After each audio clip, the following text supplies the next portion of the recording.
Uy, kamusta?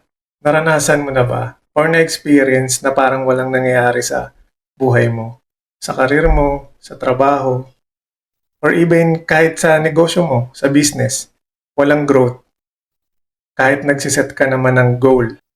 Parang may nga pala ulit. Alam mo, minsan, hindi goal ang problema, kundi yung sistema na ginagamit mo para maabot yan. Sabi sa libro ng Atomic Habits by James Clear, you do not rise to the level of your goals. You fall to the level of your system. Ganito yan. Maraming tao nakafocus lang sila sa goal. Gusto ko magkaroon ng ganito, gusto ko magkaroon ng ganyan, gusto ko magkaroon ng benta, makapag-close ng malaking deal, or magkaroon ng 7-figure business. Pero wala namang malinaw na system na ginagamit para doon. May mapa ka at kotse, pero sira naman yung gulong. Or sira rin yung makina. So, saan ka pupunta? Wala. Stuck ka lang, di ba?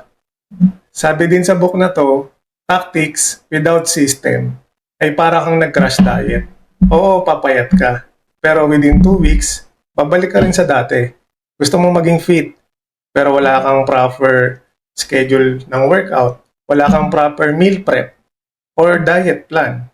Kaya kung nasa plato ka ng buhay mo, walang nangyayari sa career mo, sa trabaho mo, sa business mo, parang walang growth, hindi goals ang kulang, kundi sistema. Tatlong tanong para ma-check ang system mo. Number 1, ano yung mga daily or weekly routine mo na magbibigay or makakapagdala sa'yo ng malaking resulta? Number 2, ano yung mga bagay na kailangan mong tanggalin kasi hindi na siya effective ngayon?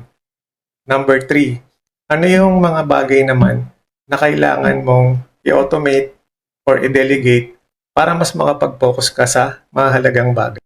So tandaan, goals are destination. And ang system, yun ang sasakyan mo. Kaya ayusin mo to. Kahit gaano katagal, kabagal ang biyahe, makakarating ka rin. Kung gusto mo ng mga ganitong klaseng usapan at topics, like mo na to, share mo na rin sa tropa. At syempre mag-subscribe ka na rin para lagi tayong magkasama.